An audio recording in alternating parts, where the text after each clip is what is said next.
بسم الله الرحمن الرحيم waxaan bilaabaynaa qaybtii labaad chapterkii cutubkii labaad cutubkani wuxuu dowladda ku saari doonaa buugga wax loo yaqaano hydrocarbons organic chemistry-ga waxaan dhahnay waxa loo qaybayaa laba qaybood waaweyn hydrocarbons iyo functional group marka maanta waxaan ka bilaabaynaa hadduu ebraal ka noqdo hydrocarbons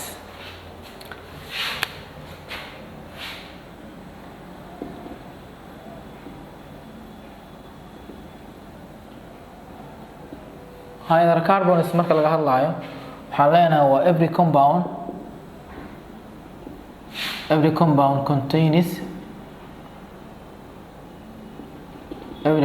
contains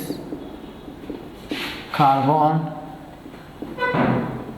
and hydrogen.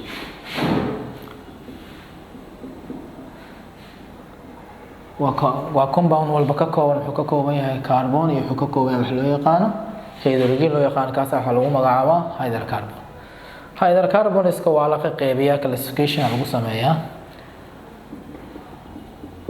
Hydrocarbons-ka waa soo sameeynaa hydrocarbons classification.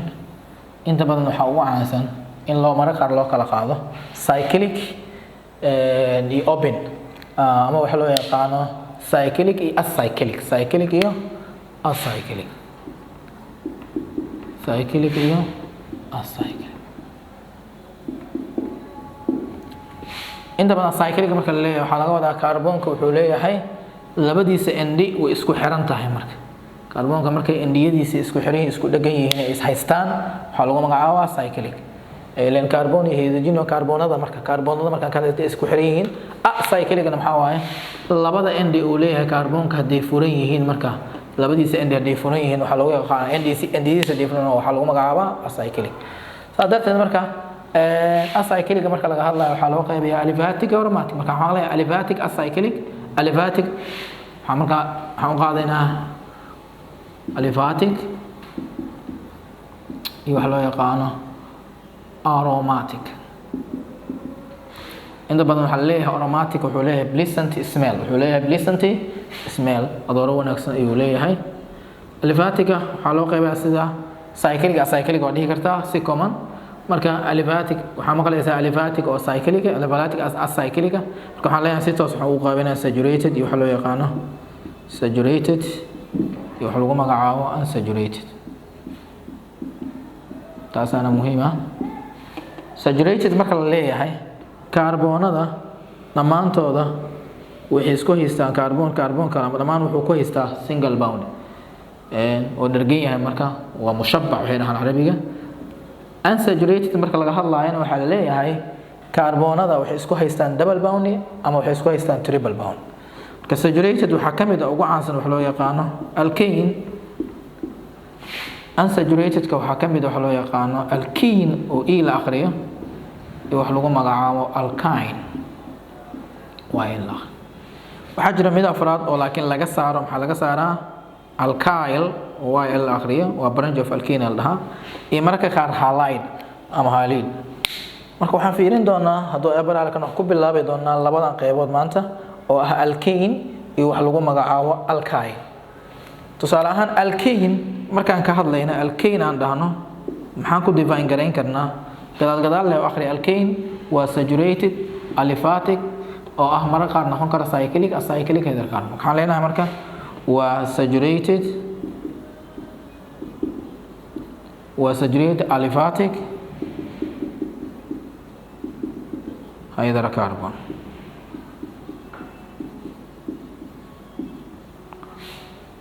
astaamo kala jiro oo tilmaamayna maxaa kamid ah alkane waxyaalaha lagu yaqaan wuxuu leeyahay general formula general formula maxaa waaye waa CN H2N sub 2N plus 2 N na waxay u taagan tahay number of carbon waxa la leeyahay alkaneska marka laga hadlaayo inta badan waxa ay leeyihiin wax lagu magacaabo boundiga oo carbon isku haystaan waa single bond between two carbons between 2 carbons laba carbon waxay isku haystaan waxa waaye waa single bond inta badan dhammaan alkane waxa u dambeyn doono waxay leeyihiin general suffix oo general ah oo lagu magacaabo ane waxa kale lagu daraa oo dheeri ah alkaneska markay falgalayaan inta badan waxay ku falgalaan wax loo yaqaano substitutional reaction oo ah kala bedelasho ah inta badan ayaga ma lahan additional reaction marka waxaan dhisi doonaa marka alkaneada noocyada ugu caansan ayaan sameyn doonaa namingkooda iyo writingkooda qaabka loo qori lahaa waxa diirada lagu saarayna waa ka markaan dhameynana waxaan raacsin doonaa wax loo yaqaano alkyne marka alkane hadii wax laga common waa saturated aliphatic hydrocarbon general formula uu yahay C(n) H(2n) + 2 n ay u taagan tahay number of carbonka inta badan waxa la leeyahay wuxuu ka kooban single bond dhamaan between 2 carbon laba carbon walba single bond ee u dhaxeeyo inta badan wuxuu leeyahay suffix loo yaqaano u dambeeyo marka maxaa waaye ane waxaan sameeynaa marka qaabka aan u qori lahayn aan u sameyn lahayn maxaa lahaa alkaneada waxaan soo qaadanaynaa haddii ay baraal ka noqdo 10 xabo caanka inta badan la sameeyo oo alkaneada ah ayagaan soo qaadanaynaa ayaan sameynaynaa waxaan sameynaynaa molecular formula-hoodana waa qoraynaa waxaan qoraynaa kale structural formula-heeda iyo condensing formula tusaale ahaan marka saa u samaysid naming u samaysid underwriting si kooban u samaysid alkane waxaan isticmaali karnaa carbon number ayaan waxaan ku daraynaa suffix oo leeyahay alkane waxaan soo baxaya marka alkane aan sameyno carbon numberka inta badan waxaa isticmaalaa Greek numbers la isticmaalaa meth oo kale carbon 1 eth oo kale waa carbon 2 prop waa carbon 3 bute waa carbon 4 bent waa carbon 5 waxaan haystaa marka meth haddaan ku daro marka suffixka alkaneka lagu yaqaan muxuu ahaa ane maxaa ii soo baxaya marka waxa lagu magacaabo methane si fudud marka meth ayaan ku darsaday ane methane eth ayaan ane ku daray mid walba soo saari kartaa marka oo labada saddex dhamaantooda waa sameyn kartaa marka adoo isticmaalaya isku daraya number carbon numberkii oo ku dartay waxa soo baxaya marka kan ethane kan waxa soo baxaya propane kan waxa soo baxaya butane waxa soo baxaya pentane waa shanta ugu horeysa marka kuwa kale adaa sameynaayo sababtoo ah hadaad hal mar fahanteed qeybaha oo lagu siiyo lagu siiyo prefixka oo Greek numberkan lagu siiyo waxaa sameyn kartaa qeybaha kale adaa sameyn kara hex waa 6 hept waa 7 oct waa 8 non waa 9 dec waa 10 mid walba waxaa sameynaysaa maxaa ku darsanaysaa suffixka ku darsanaysaa marka okay qaybta haddaan ku dayay waxaan sameynaynaa marka qaybahan waa haysanaa marka maxaa haysanaa soo saaranay alkane okay waxaan rabaa magacii waa kana alkane name waa soo saaray methane ethane okay waxaan rabaa marka formulooyin inaan sameeyo formulooyin inaan qoro tusaale ahaan waxaa ugu horeeyo molecular formula inta badan marka laga hadlayo waxaa la leeyahay waa inaad tilmaantid number of atoms-ka compound-gaas uu ka kooban yahay intaas ayaa u muhiimsan number 2 waxaa muhiim ah inaan sameeyno wax loo yaqaan structural formula marka laga hadlayo waxaa la rabaa carbonka attachment-giisa qaabka loogu dhagan yahay ay ugu dhagan yihiin hydrogenada structure-kii in la sawiro oo heykelkii la muujiyo waxaan kala sameyn karaa structuralka inaan soo koobno oo aan soo gaabino oo aan sameyno wax loo yaqaan condensing formula saddexdaas qaaban isticmaaleena hadii sabuurda noo deeqdo okay number 1 methane waxaan ogahay inuu carbon 1 yahay wana alkane markaan dhaho waxaan xasuustaa qaacidada aan hadda soo tilmaamay oo ah CN H2N + 2 nidaamkaas aan ku shaqeynaa tusaale bedelo C maxay u taagan tahay 1 H maxay u taagan tahay waxaa leedahay 2 waxaa ku dhufataa n meesha ku bedel marka 1 ku bedel kadibna plus 2 okay is equal maxay leedahay h1 haddaan 1 2 times 1 waa 2 plus 2 haddaan dhahno waxaa waaye waa 4 saa darteed 1 noqonaya maxaa leedahay ch4 haddaan meel ku aragtid marka maxaa fiirinaya marka c waa fududahay saa u ogaatid inuu alkane yahay c qaacidada rabtaa ileen plus tirada kaarboonkii lagu dhuftay 2 lagu daray ya tirada kaarboonka lagu dhuftay 2 lagu daray 2 saa darteed waxaan leenahay kaarboonka meeqa waa hal waxaa ku dhufataa 2 waa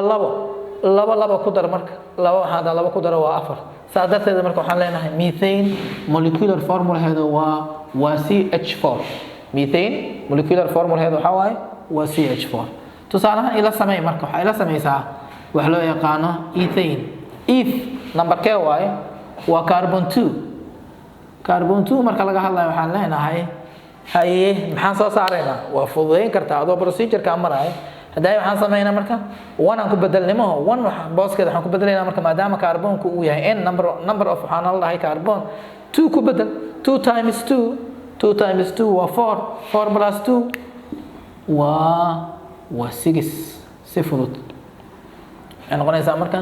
CH6 haye waa fududaa marka waxaan sameynaa C3 propane butane C4 bentane C5 haye maxaan sameynaa tirada kaarboonka 2 ku dhufo plus 2 saasa ku san 3 times 2 6 plus 2 8 saa darteed marka waxay noqonaysaa 8 okay 4 ku dhufo 2 waa 8 2 ku dar 10 5 2 ku dhufo waa 10 10 2 ku dar waa 12 saa darteed waxaan haystaa shanta ugu horeysa oo alkane maxaan haystaa qaasatan wax loo yaqaano molecular formulahooda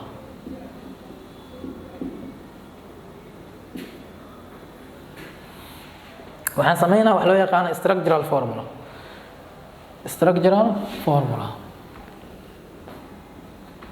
formula hadaan soo gaabo iska soo gaabsada see u qoraa alkane meeqa kaarboon waa hal kaarboon haya muuji qaabkay u haystaan hydrogenada waa sida afartiisa gacan u lahaa moo kaarboon ha afarta gacan waa ka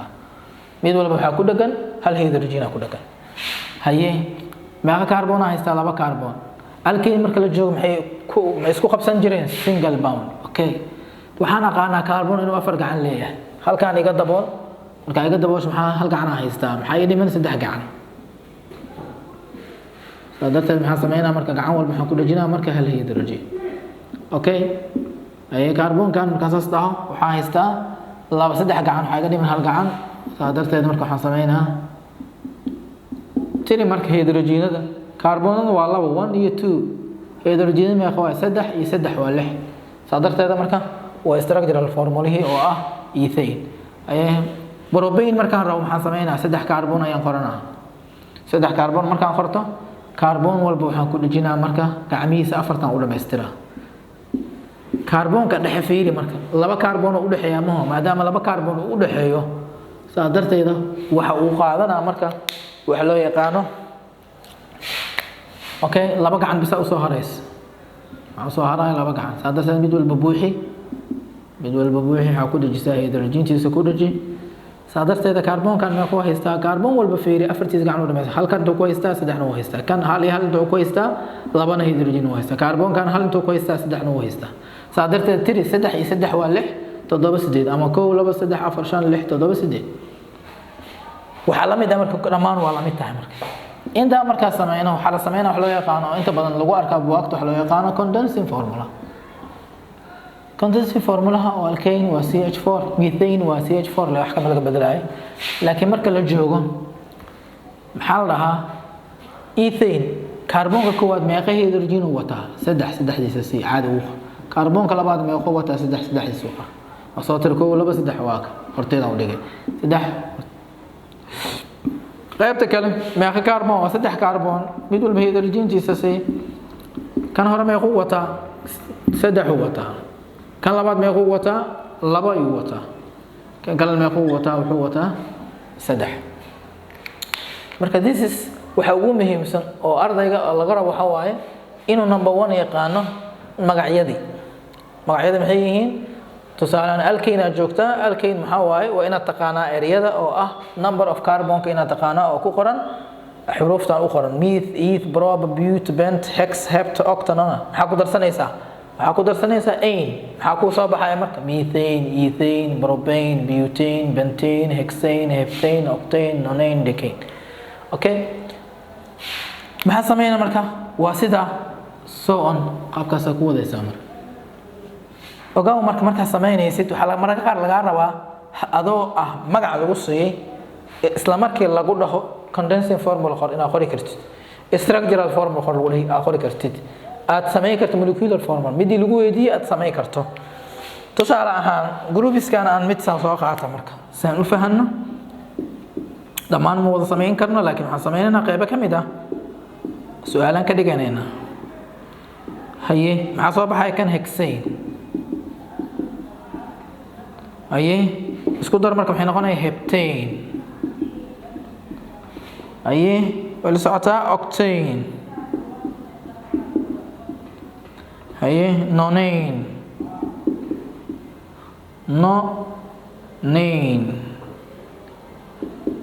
ereyadana xuruftaana inaad qabato waa laga maarmaan si lagu qabtaa marka way adag tahay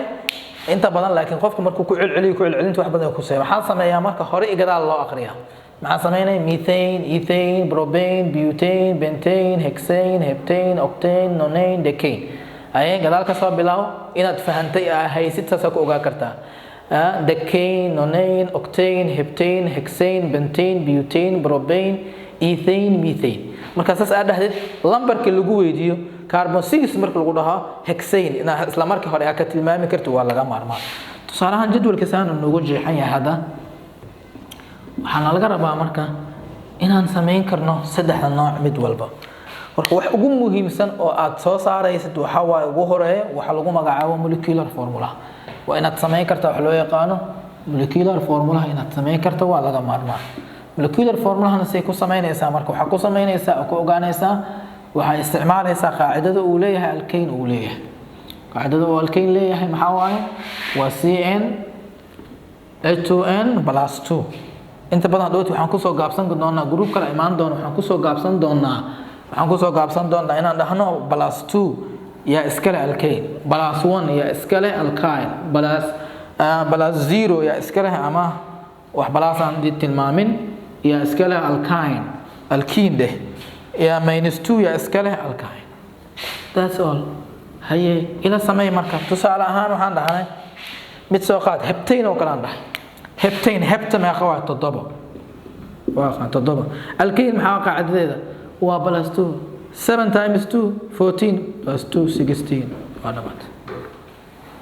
maxaan sameeynaa marka nidaamkaas aan u diyaarsanaa marka hadii alkane su'aal ku imaado oo qorana tusaale ahaan meeshaan kana qoran alkane siin ku ogaana bas waxaan fiirnaa 7 2 ku dhufo waa 14 2 ku dar 16 alkane way tahay way ka tirsantahay saasan ku ogaano marka kulli waa sameyn karnaa iyadoo fudud marka 6 ku xigto 6 2 ku dhufo 12 2 ku dar 14 haye 7 waa sheegnay haye 8 2 ku dhufo waa 16 2 ku dar 18 haye 9 2 ku dhufo waa 18 2 ku dar waa 20 haye 20 haye 10 2 ku dhufo waa 20 2 ku dar waa 22 this is waa 10ka ugu horeeya ugu muhiimsan marka uu leeyahay structure-kooda waa sameeyay sayda kadibna waxa sameynaa structure marka qorto waxa ku fududaanaya condensing formula ina qortid okay waxa leeyahay groupiskani marka afarta ugu horeyso waa methane ethane propane butane marka laga hadlayo ayaga waa gases qaabka aan loo helo physical property-gooda marka laga hadlayo waa gas groupiska kale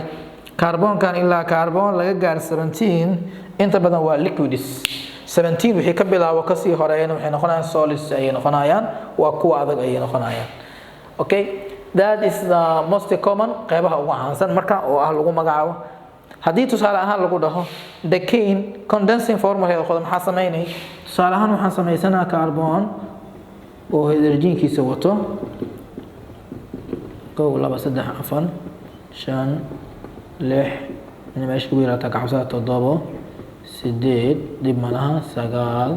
10 okay waxa sameynaysaa kaarboonka ugu horeeya maadaama gees uu jiro saddexaad siinaysa kaarboonka ugu dambeeya maadaama gees uu jiro isagana saddexaad siinaysa waa aragnaa kuwa kale oo dhanna maxay qaadanayaan maadaama alkane ay yihiin maxay qaadanayaan 2 sababtoo single bond u dhaxeeyo okay haddaad tirisidna number of carbonka waa 10 number of hydrogenada aad tirisidna maxay noqonaysaa 22 qaybtaas marka waa qaybta hore ugu muhiimsan oo ah alkane-ka 10 xabo ugu muhiimsan qaabka molecular formula-hooda waana meelaha ugu muhiimsan imtixaanaadka loo isticmaalo inaad ogaatid qaabka loo qoro molecular formulaha qaabka loo qoro structural formulaha iyo qaabka loo qoro condensing formulaha